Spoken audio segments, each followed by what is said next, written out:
Good morning, Internet. Welcome back to my kitchen. Today we're making chicken stock. Now we're going to start off like we always do with our mise en place. First of all, we have mirepoix. Mirepoix is a fancy French word for celery, onions, and carrots.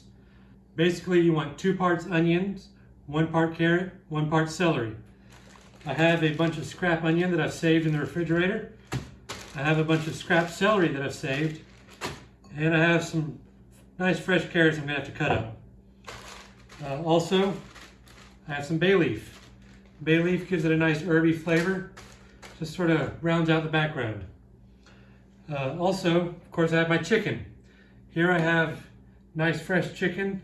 This is a chicken back, some chicken wings, necks that I've saved in the refrigerator from the chicken I cut up for dinner the other day. And here I have some frozen chicken. This is the bones of a chicken I roasted whole and had for dinner the other night. I then saved the bones in the freezer for chicken stock. As far as equipment, I have a nice big stock pot. I have a knife for cutting up my carrots. And I have a bowl and a spoon because as this comes to a boil, some scummy stuff is going to rise to the top. We're going to scoop that off to keep everything tasting nice and clean and bright and fresh. All right, so first off, we're going to put the chicken into the pot. I'm going to cover the chicken with cold water. I'm going to slowly bring that to a boil. Starting with cold water and bringing it up slowly ensures that we get a good extraction of all the protein and flavor from the chicken, and we keep our stock clear in appearance and bright in flavor. If you don't do this right, if you bring it up too fast, if you let it boil, if you don't skim the top, you can get a real muddy look. You can get kind of a dirty taste.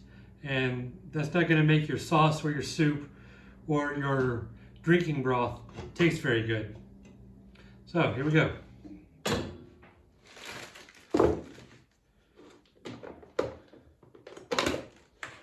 I want to be very careful not to splatter anything anywhere. After I do this, I'm going to wash my hands really well because salmonella is serious. So there's the fresh chicken. Hopefully this frozen chicken comes out of the bag easily.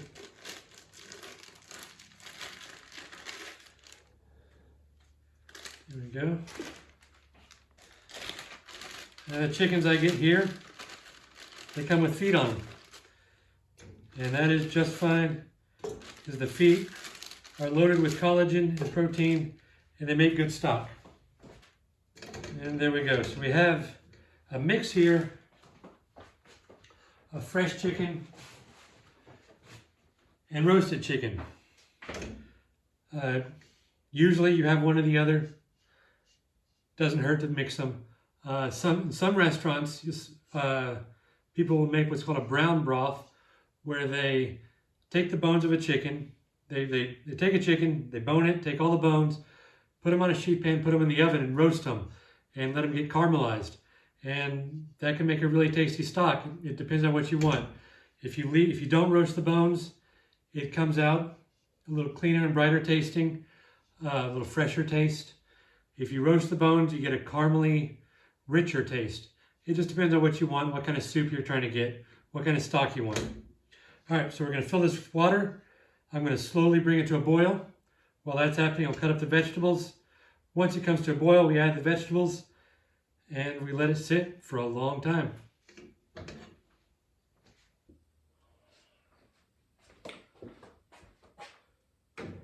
There it is. I'm going to put this on low heat.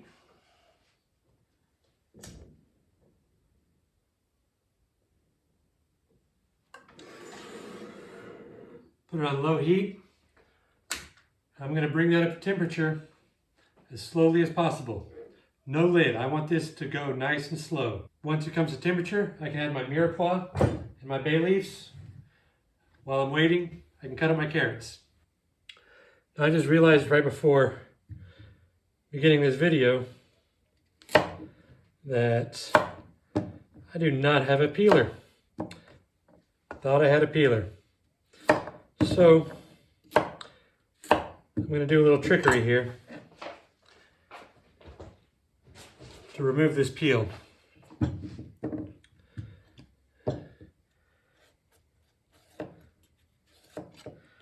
Just kind of cut the edges off like that. And I remember when I was in culinary school a while back, when we did stock, that day we did an experiment.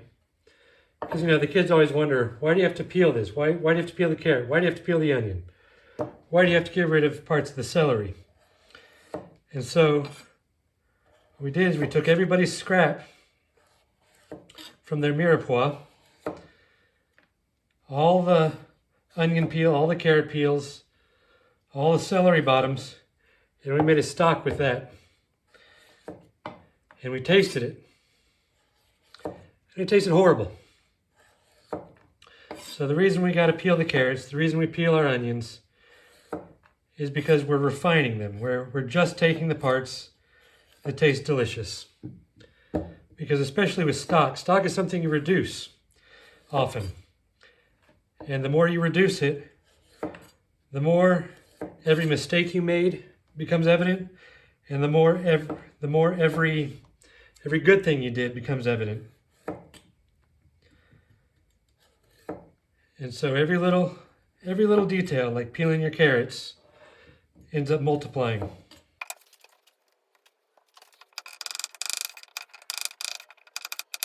All right, so there's my mirepoix. Like I said, it's roughly 2 parts onions, 1 part celery, 1 part carrot.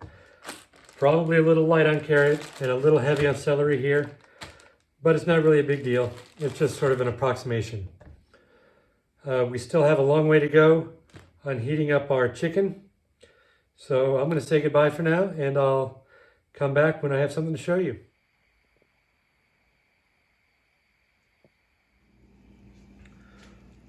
All right, Internet, we are back again. As you can see, we're just starting to boil, and there's quite a bit of yellow fat on top of here. Quite a bit of foam. That foam is protein. It's come out of the chicken, and the yellow is fat. So, in order to make this a nice, clean, clear stock with a bright taste, we want to pull as much of this off as we can. Get all this foam out and all that grease. None of that is going to make it taste good.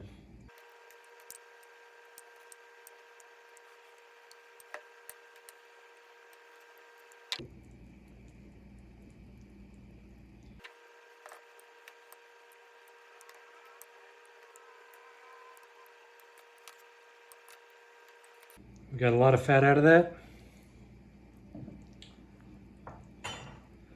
Now you can see it's pretty clear. All the foam's gone, the fat's gone.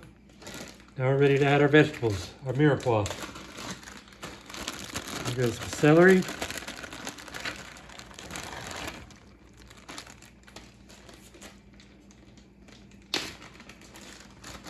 Big bag of scrap onions.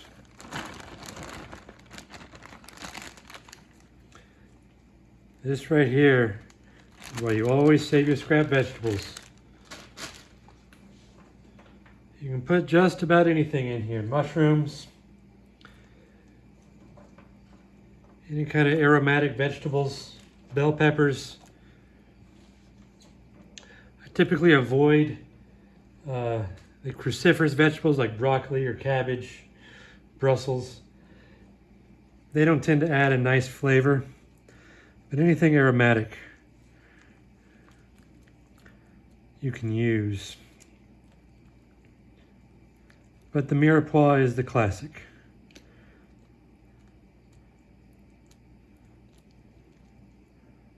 And don't forget my bay leaf.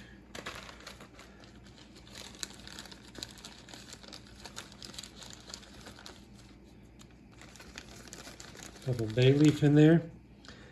You could also, of course, use thyme or oregano or melissa, whatever you have. Marjoram. It's all been done. This is just what I happen to have. Now, I'm sure some people will comment that I didn't put any garlic in or peppercorn. Both garlic and pepper are oil soluble. And as you just saw, I took all the oil out. There is nothing for that garlic and that pepper to dissolve into. It will not flavor this stock. You can put it in there. A lot of people do, but I feel like it's just a waste. I'm gonna let this go for another 4 hours or so. By that time, it'll probably be about done. How do you know when it's done? Well, you'll know when it's done because you can take a piece of chicken or maybe a large piece of carrot and taste it. That's how you always know when something's done, is by tasting. If that carrot or that piece of chicken has absolutely no flavor in it, then all that flavor's gone into the water and my stock's about done. And believe me, it's kind of a weird experience having a piece of chicken and chewing this chicken texture with absolutely no flavor. You will notice. So I'll come back in a few hours and we'll see how it goes.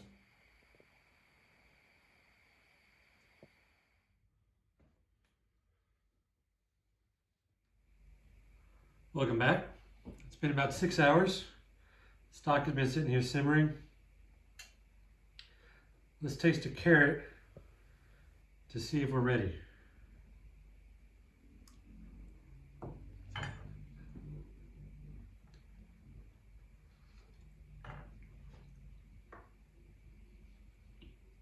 It's pretty flavorless, so I'm going to call it done.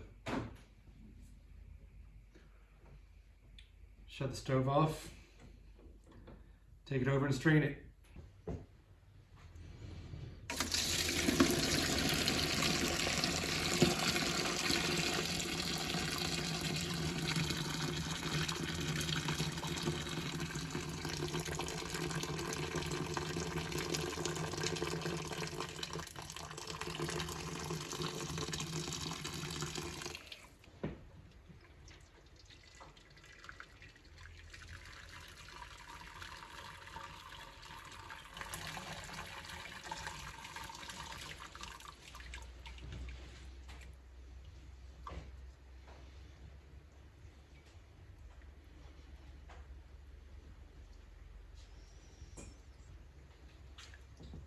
I don't have a container big enough.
Now we go in the refrigerator with no lid to let it cool.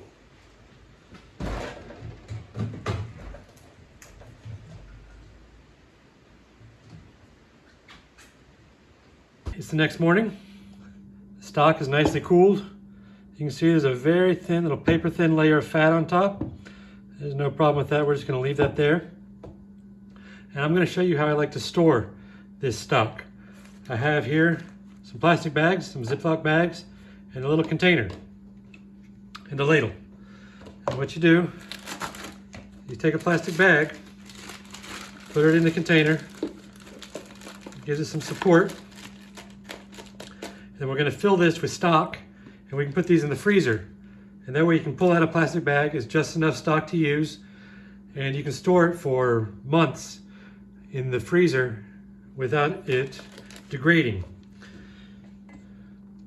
So let's take a little bit in the ladle, fill the plastic bag,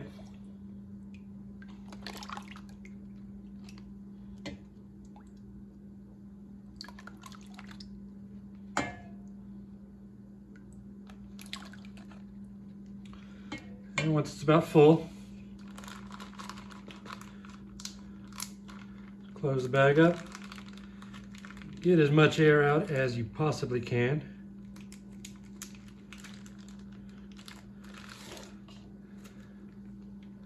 There we go, it's enough stock to take out and use. Maybe I want to make a sauce or something one day. Lay it flat in the freezer. It'll freeze that way. Makes it really easy to thaw out when the time comes. And it makes it so you can stack a ton of them without taking up too much room. You can see how thick it's gotten, like it's kind of like Jell-O, kind of jelly. That's from all the collagen and the gelatin in that chicken carcass. It comes out and really, really thickens that water. Because that's all this was chicken, a couple of vegetables, and water. And look how thick it's gotten. See that? It's almost like it's like a thin jam.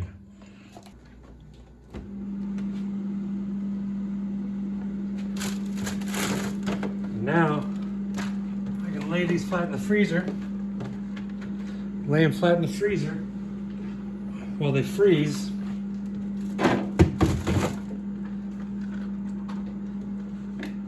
So they'll take that shape and they'll be really easy to thaw out.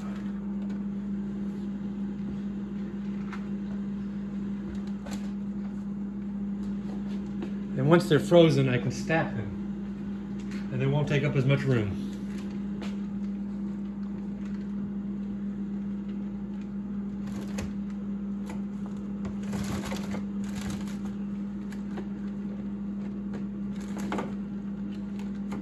Like that, and I'll come back in a couple hours once they're frozen.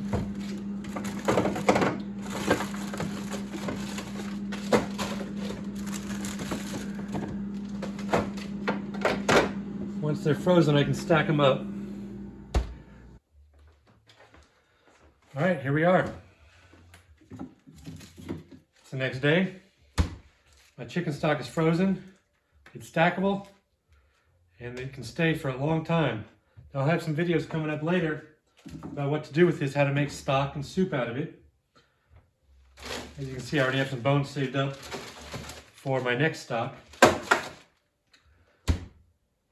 And that's the final product. Thanks for watching.